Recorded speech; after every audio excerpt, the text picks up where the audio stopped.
Assalamualaikum warahmatullahi wabarakatuh. Jumpa lagi di channel Pak Mas. Di video kali ini Bapak akan melanjutkan latihan soal dan penyelesaian ujian sekolah 2021 soal nomor 21 sampai 30. Nah, bagi kalian yang belum subscribe ya, silahkan subscribe dulu ya, dan jangan lupa share ke teman-teman kalian supaya teman kalian juga tahu ya, dan kalian juga selalu update terus dengan video-video terbaru dari Pak Mas. Baik, kita langsung pada pembahasan soal berikut ya. Nomor 21. Perhatikan pola yang dibentuk dari potongan lidi berikut ini.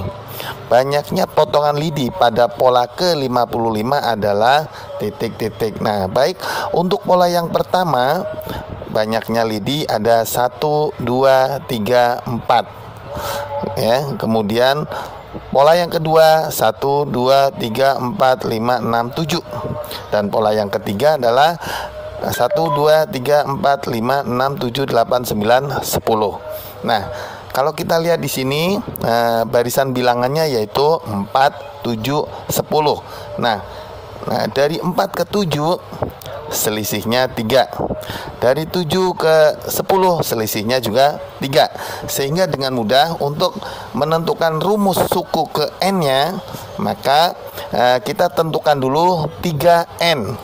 Jadi selisih 3 tadi untuk koefisien N-nya. Nah, berarti 3N. Setelah itu kita lihat suku yang pertama itu adalah 4. Nah, berarti N-nya itu 1. 3 kali 1, 3. Supaya 4 berarti tinggal ditambah 1. Jadi 3N plus 1. Oke, cukup mudah ya. Nah, sehingga untuk suku ke 55 ya sama dengan 3 kali 55 ditambah 1 sama dengan 165 ditambah 1 166 ya. Jadi jawaban A. Oke, cukup mudah ya. Nah ini termasuk barisan aritmetika. Baik, nomor 22. Hasil dari min 2 kali kurung buka min 5 tambah 17 kurung tutup dibagi kurung buka 5 min 3 adalah titik-titik. Nah, untuk operasi bilangan maka utamakan yang ada di dalam kurung. Setelah itu utamakan kali dan bagi. Kemudian kalau ada plus dan minus ya, baru plus atau minus. Baik, kita mulai. Min 2 kali kurung buka min 5 ditambah 17 kurung tutup dibagi kurung buka 5 min 3. Berarti min 2 kali min 5 tambah 17 adalah 12 dibagi 5 min 3 adalah 2. Jadi min 2 kali 12 dibagi 3. Nah, min 2 kali 12 adalah min 24 dibagi 2 min 12. Jadi jawaban B. Baik, nomor 23. Utari memiliki selembar karton untuk membuat namanya dengan huruf kapital. Ia memulai dengan huruf O seperti tampak pada gambar berikut. Luas karton yang diperlukan untuk membuat huruf O tersebut adalah, nah perhatikan gambar di sini. Nah ini huruf O ini kita potong menjadi 3 bagian ya. Yang pertama, luasan yang pertama, luas yang kedua, dan luas yang ketiga. Nah, sehingga luas karton yang diperlukan yaitu luas pertama ditambah luas kedua ditambah luas ketiga. Nah, luas pertama itu adalah 5 kali 18 cm ya, ditambah luas yang kedua berarti 8 kali 6, dan luas yang ketiga adalah sama dengan luas yang pertama 5 kali 18. Setelah itu kita operasikan 5 kali 18 90 ditambah 8 kali 6 48 ditambah 5 kali 18 90. Nah, untuk menghitung supaya lebih mudah, 90 tambah 90 180 ditambah 48 sehingga hasilnya adalah 228 cm kuadrat. Jawaban A. Oke. Nomor berikutnya 24. Suhu di kota Amsterdam, Belanda, -4 derajat Celcius. Pada saat yang sama, suhu di kota Banjarmasin, Indonesia, 20 derajat Celcius. Perbedaan suhu antara kedua kota tersebut adalah titik-titik.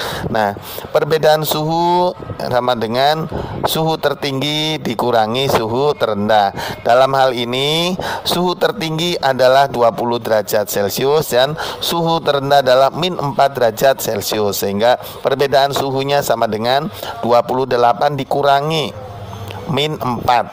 Nah, 28 -4 itu berarti jadi +4, sehingga 28 ditambah 4 hasilnya adalah 32 derajat Celcius.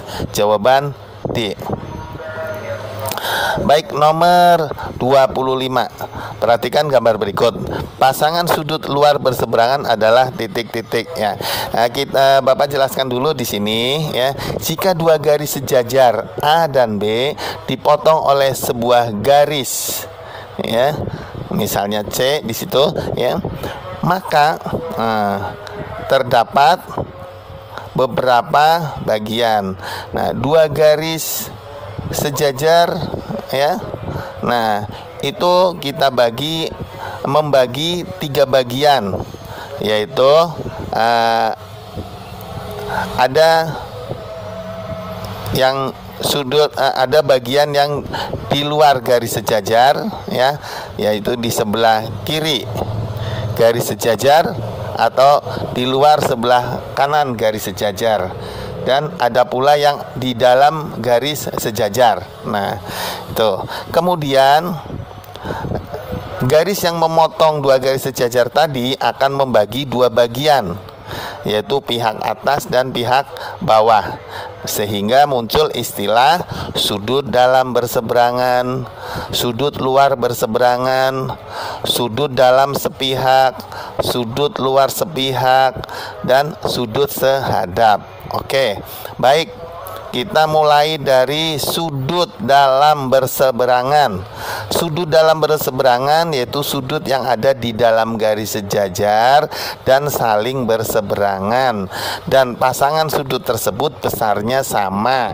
Nah, contoh nih di sini ada sudut A2, A3, A4,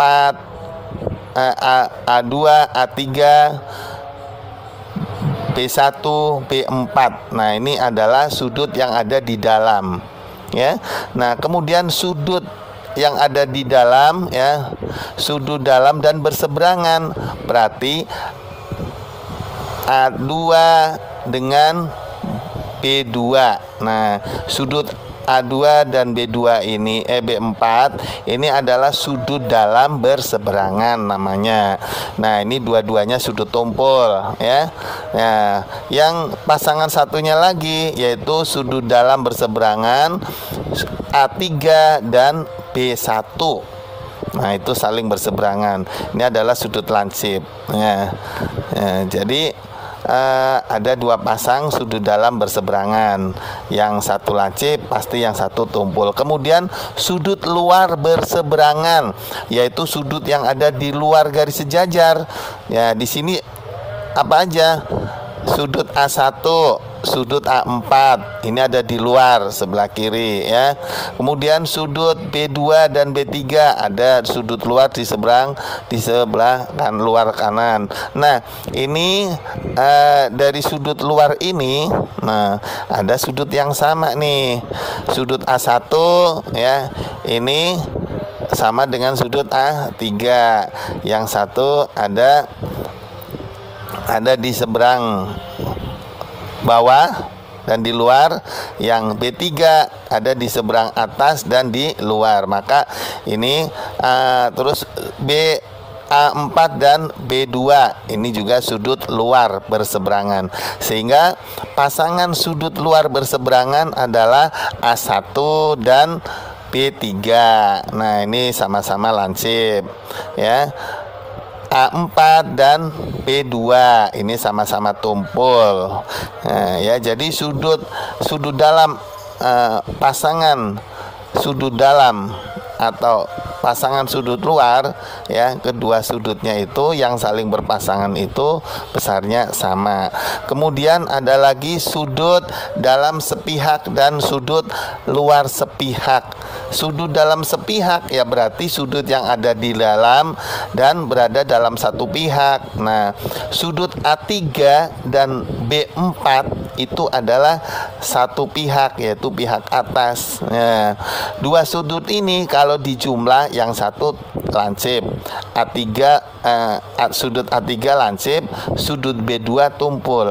Kalau kita jumlahkan ini akan membentuk 180 derajat. Jadi dua sudut yang saling sepihak, maka besarnya kalau dijumlah 180 derajat. Sudut dalam sepihak apa saja pasangannya, yaitu A3 dan B4. Ini sudut dalam sepihak.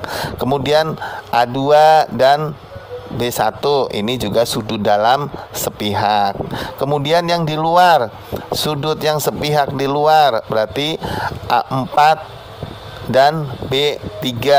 Ini sudut luar sepihak ya, sama-sama di pihak atas. Kemudian satu lagi sudut luar sepihak A1 dan B2, sudut luar sepihak. Kemudian sudut sehadap. Kalau sudut sehadap ya tidak ada sudut sehadap luar, tidak sudut sehadap dalam, nggak ada. Sudut sehadap itu adalah sama-sama sepihak dan besarnya sama. Kita lihat yang sudut yang di bawah ini, di bawah garis ya, yang mendatar ini. Nah, di sini ada sudut A1, A2, B1, B2. Nah, sudut sehadap itu besarnya sama. Kita lihat di sini yang besarnya sama ya, berarti A1 dan B1. Nah, ini adalah sudut sehadap. A2 dan B2 ini juga sehadap. Besarnya sama ya. Kemudian A4 dengan B4 dan A3 dengan B3. Oke, sekarang kita langsung akan menjawab pasangan sudut luar berseberangan. Nah, sudut luar ini ada sudut A1, A4, B2 dan B3. Yang luar dan berseberangan berarti A1 dan B3 ini ada di luar, A1 ini ada di seberang bawah ya. Yang B3 ada yang di seberang atas, di gambar sini ya. Sehingga pasangan sudut luar berseberangan adalah sudut A1 dan sudut B3.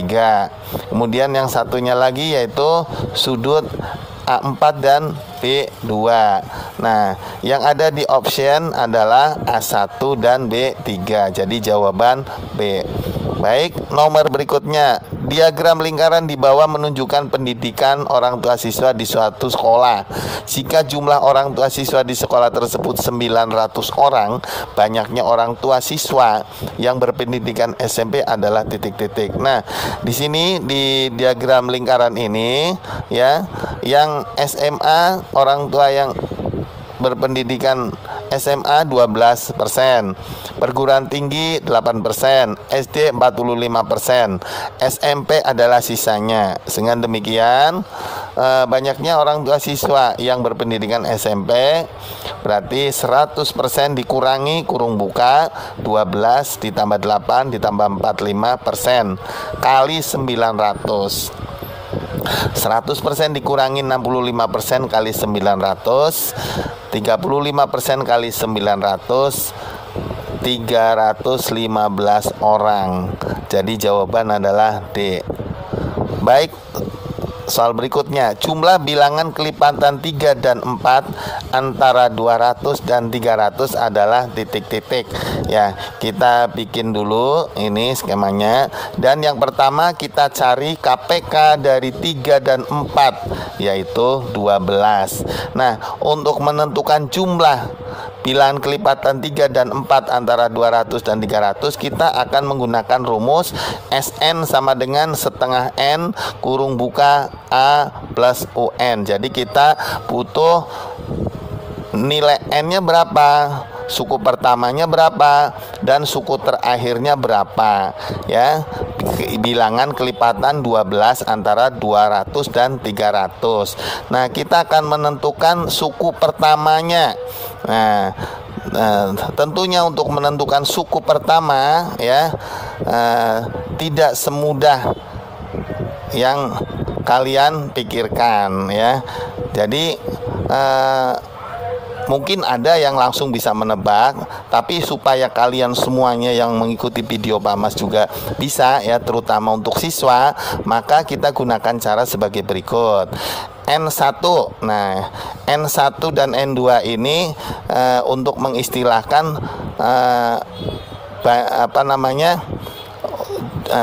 suku pertama N1 yang untuk yang suku yang pertama, dan N2 itu untuk yang suku yang angka UN di sini, ya.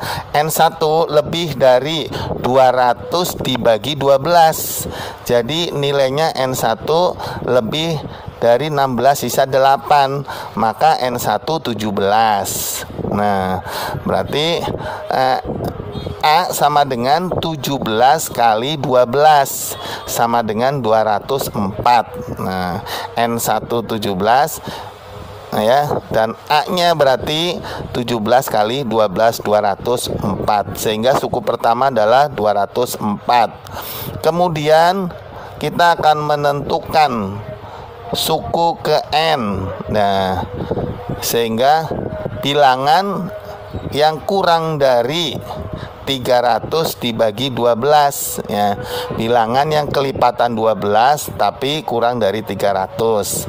Berarti 300 dibagi 12, N2 kurang dari 12, maka N2-nya sama dengan 24 karena kurang dari 25. Sehingga UN sama dengan 24 kali 12, yaitu 288. Nah, ini adalah UN. Nah, kemudian kita masih butuh satu lagi. Nah, inilah perlunya N1 dan N2 dinotasikan ini untuk menentukan banyaknya bilangan, yaitu N. N-nya ada berapa sih? Berarti N2 dikurangi N1 ditambah 1. Ya, N2 dikurang N1 ditambah 1. 24 dikurangi 17 ditambah 1. Jadi N sama dengan 7 ditambah 1, yaitu 8. Nah, sehingga kita sudah punya N, A, dan UN. Tinggal substitusikan ke sini. SN sama dengan setengah N kali kurung buka A plus UN kurung tutup, sehingga setengah kali 8 kali kurung buka 204 ditambah 288 kurung tutup sama dengan setengah kali 8 kali 492, ya. 8 dibagi 2 4 kali 492 sama dengan 1968. Jadi jawaban A. Nah, seperti itu, ya. Tolong dipahami, ya, karena soal ini tuh masuk dalam soal HOTS, ya. Baik, soal nomor 28. Perhatikan gambar. Gradien garis yang tegak lurus PQ adalah titik-titik. Jadi di sini diketahui garis PQ. Nah, dengan diketahui garis PQ, maka kita bisa menentukan gradiennya dengan cara bagaimana? P, ya, turun ke bawah. Ini adalah sumbu Y. Berapa langkah dari P ke bawah? Kita hitung. 1, 2, 3, 4, 5, 6. Jadi Y-nya adalah min 6, ya, min 6. Kemudian X-nya, nah, turun tadi dari P turun ke bawah, kemudian untuk menuju Q 2 langkah ke kanan. Berarti 1, 2, maka positif 2. Jadi gradien garis PQ adalah min 6 per 2 sama dengan min 3 per 1. Nah, ini gradien garis PQ di sini sengaja min 3 per 1 untuk menjelaskan nanti supaya lebih mudah pada gradien garis yang tegak lurus PQ. Nah, gradien garis yang tegak lurus PQ sama dengan, nah, tinggal mengubah yang tadinya negatif ya, diubah tandanya, dilawankan ya. Lawannya negatif adalah positif, lawannya positif adalah negatif. Garis PQ negatif, berarti lawannya yang tegak lurus adalah positif. Kemudian 3 per 1. Nah, garis gradien PQ 3 per 1. Kebalikannya 3 per 1 adalah 1 per 3. Nah, kesimpulannya gradien garis yang tegak lurus garis PQ adalah plus 1 per 3, yaitu dilawankan ya, dan berkebalikan. Dilawankan berarti yang tadinya min jadi plus, berkebalikan yang tadinya 3 per 1 jadi 1 per 3 ya, jawaban adalah C, 1 per 3. Oke, baik. Nomor 29. Sebuah peta mempunyai skala 1 berbanding 1.500.000. Pada peta tersebut jarak kota A ke kota P 3 cm, kota P ke kota B 2 cm, kota A ke kota Q 2 cm, dan kota Q ke kota B 2,5 cm. Haikal berkendaraan dari kota A ke kota B melalui P, dan Mondi berkendaraan dari kota A ke kota B melalui kota Q. Berapakah selisih jarak tempuh yang dilakukan Haikal dan Mondi? Nah, kita cari selisih dulu yang ada di peta ya. Haikal dari A ke B melalui P, maka dari kota A ke P 3 cm, dari P ke B 2 cm, jadi totalnya 5 cm untuk perjalanan Haikal kalau kita lihat di peta. Kemudian Mondi dari A ke B melalui Q, dari A ke Q 2 cm, dari Q ke B 2,5 cm, jadi 4,5 cm. Dengan demikian selisihnya, nah dalam peta berarti 5 min 4,5, 0,5 cm. Berarti selisih yang sebenarnya 0,5 kali 1.500.000 cm. Dijadikan kilometer berarti dibagi 100.000, sama saja, jadi 5 kali 0,5 kali 15, yaitu 7,5 kilometer. Jawaban C. Oke. Baik, nomor berikutnya. 3 suku berikutnya dari barisan 4, 6, 10, 16, 24 titik. Baik, kita tulis ulang. 4, dari 4 ke 6 selisihnya 2, dari 6 ke 10 selisihnya 4, dari 10 ke 16 selisihnya 6, dari 16 ke 24 selisihnya 8.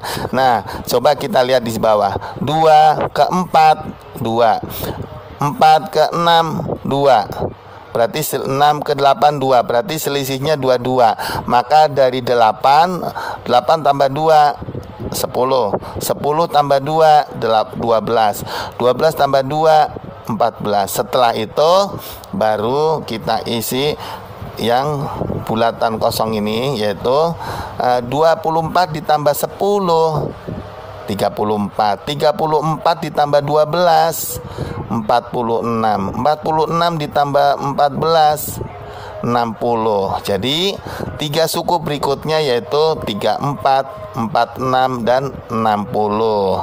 Jawaban C. Nah, Ya, oke.